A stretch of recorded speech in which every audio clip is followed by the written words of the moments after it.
In July of 2024, some friends and I fast-packed the Hardrock 100 course, completing the 100-mile loop in 4 days. So in this video, I thought I'd talk about some of the gear that I carried with me, some of the safety considerations, and other logistics, including why we broke up the route the way we did and where we stayed each night.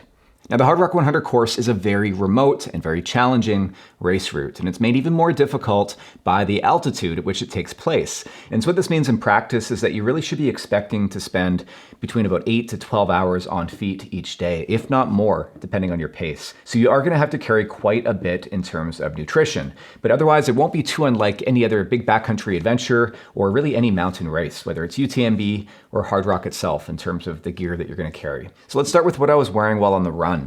Starting from the bottom up, for footwear, I was wearing the Salomon S-Lab Ultra 3. I find they're great as sort of a do-it-all long distance shoe where I'm going to be tackling a variety of terrain.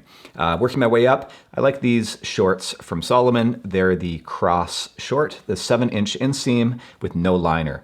Because instead I'll wear Saxx boxers, which help to prevent chafing on the inner thigh and other regions. And so that's definitely my preferred combo, Saxx boxers as a base layer, along with no liner shorts. And then on top, I've really been liking this shirt from Salomon. It's the Aero t-shirt. It's got a natural antimicrobial treatment and a really great cut as well, including a little bit of a higher neck. There's an extra sort of lining on the neck here, which I find helps if you're wearing a pack. It's less likely that the pack's gonna ride up and chafe you on the neck. And then for hats, I typically wear Cieli hats. This one here happens to be a collaboration with NAC, but this is their 5-panel design. They're machine washable and they retain their shape. And then I usually wear, in combination with the t-shirt, when I'm in the Alpine, I'll wear arm sleeves, sun sleeves. These are the Active Ice sun sleeves from Outdoor Research. I love sleeves because they keep you warm in the winter and they act as sun protection and can help to cool you off in the sun because you can cool them off in creeks and things like that. You really do have to be careful with sun exposure in the Alpine and especially at altitude because the UV increases in intensity the higher you go, where the atmosphere is thinner. And so in addition to wearing extra sunscreen, you really want to be thinking about covering up as much as possible. Outdoor Research also has a pair of gloves you can get that are like these, that are basically fingerless gloves. And that's a really good idea. Or even possibly consider wearing a sun hoodie for something like this, which you might have seen in the film that a couple of the other guys had sun hoodies on. And then I usually always wear a buff. I'll wear this around my wrist. And if it is really sunny, I can put this around my neck. I prefer personally to use, again, a t-shirt, sun sleeves, a hat, and then a buff around my neck to achieve similar coverage rather than a sun hoodie, because I do find that it still allows me to cool off a little bit better. Whereas with the sun hoodie with the hood up, it creates a bit of what's called a chimney effect. But again, this is just a personal preference. And then for poles, I've been using the Leki FX1 Super Lights. These are their lightest weight carbon poles. They're actually more designed for racing though.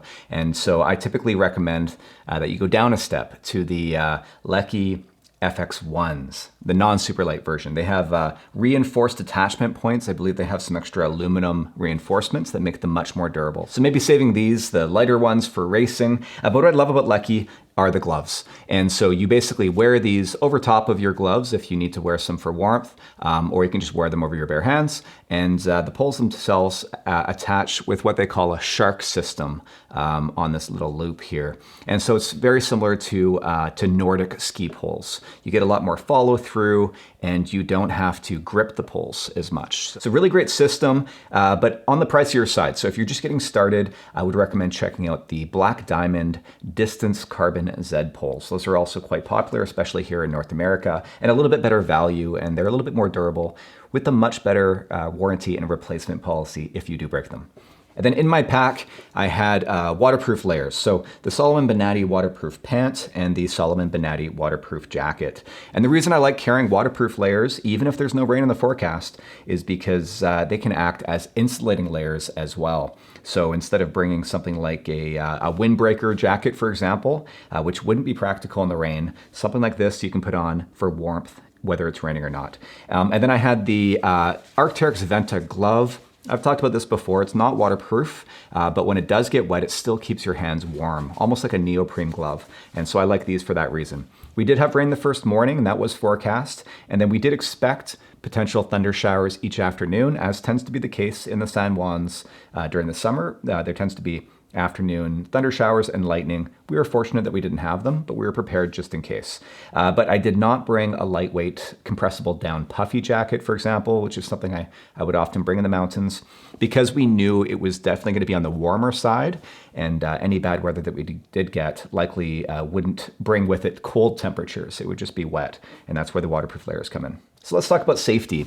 And I usually run with a little first aid kit like this, and inside I'll have a knife, some blister care, a big whistle, maybe some duct tape, bandages, ibuprofen, salt tablets, things like that. And then either a space blanket or, more often than not, a little emergency bivvy like this, which is basically a space blanket that you can get into. And this is really important in case, if somebody was to get injured, they could get inside of this before they go into shock as their body maybe starts to cool down. And this should help to reflect their own heat and keep them warm in an emergency. And then along those lines, I would have carried my Garmin InReach Mini. I think we had 2 of these between us within the group. And I had tracking enabled as well, so that Audrey could actually track us and track our progress, as well as Derek, who was filming us with his drone on the 2nd, 3rd, and 4th day. And then this also allows us to call for help if we need to. There's an SOS button, and you don't need cell service for this. It works using satellite communication, which is really important because there's not a lot of cell phone coverage in the San Juans. And then I also carried a headlamp. Now, we weren't expecting to do much running at night, but I did, and I always carry a headlamp just in case of emergencies, just in case our day ends up taking a little bit longer. But for that reason, I just needed something lightweight, not too powerful. It was just in case of emergency. In this case, I had a light plastic headlamp here from Phoenix, just in case.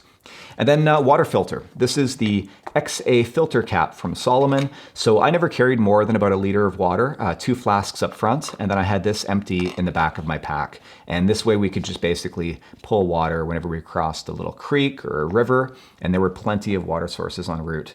This will cover you for bacteria, for protozoa, so things like Giardia, where you're worried about maybe a small animal curling up and dying in the water or defecating in the water.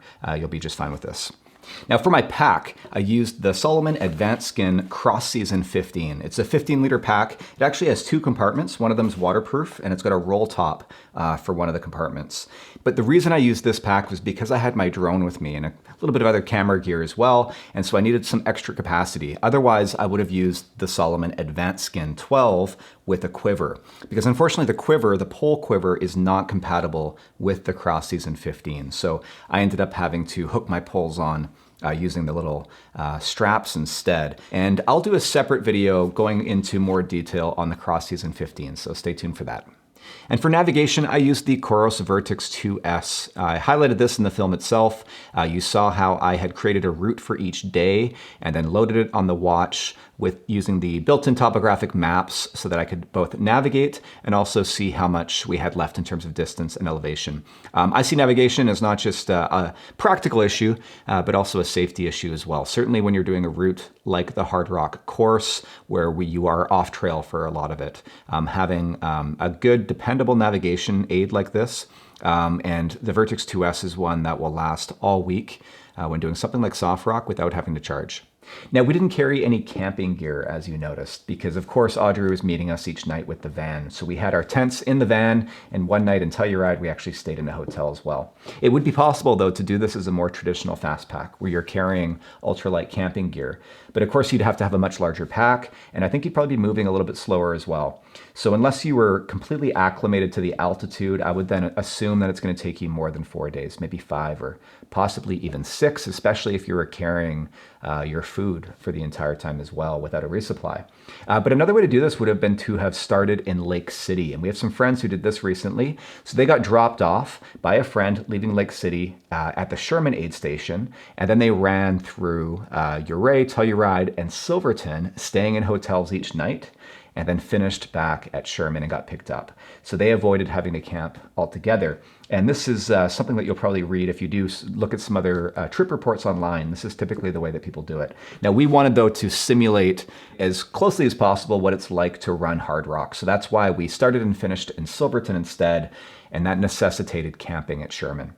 Now, just some final considerations and a few things I want to call out with regards to safety. As hopefully is obvious by now, it is a very remote route, very rugged with some challenging terrain. And again, that altitude is not something that you want to underestimate, especially if you're coming like me from sea level. And your days are likely to take a little bit longer than you think as a result than on paper, and you may be burning more calories as well. And in terms of water, as I said, there should be lots of water to filter en route. But if you're going later in the season, then you're gonna have to do a little bit of research and make sure that you know where the water is running. And if you're going earlier, keep in mind that water levels can be quite high. In fact, even in early July when we went, we had expected the water levels to be higher than they were, but it was a relatively low snowpack. But some years you will get a high snowpack even heading into Hard Rock race week, and that snow can be dangerous. So you may want to consider bringing crampons to help with some of those climbs or descents on the snow as well. And last but not least is lightning. So we didn't have this problem the week that we did it. We got quite lucky, but typically you will get thunder showers developing around noon, maybe 1, 2 p.m., and with lightning, especially higher up in the Alpine. It usually passes within an hour or two, but that's definitely a consideration. You want to start your days early. You want to look out for that poor weather and make sure you avoid any of the mountain passes, any of the high points of the route in that kind of midday, like I said, around noon till 2 p.m., if you see thunder showers developing. And then usually by mid-afternoon, that dissipates and you can continue on your way. So you may need to build in that extra couple of hours so that you can hunker down and wait out a storm. And that's one reason I've heard why Hard Rock has such a generous cutoff of 48 hours. It's to allow runners to spend an hour or two hunkering down and waiting out a storm at an aid station or in a valley if they need to, and not feel pressure to push through to try to make cutoffs. It is a beautiful route, but again, not without its risks, but provided that you do your research, that you've adequately prepared in terms of training and brought the right equipment, and hopefully have found a solid crew to do it with, then you'll have an amazing time out there.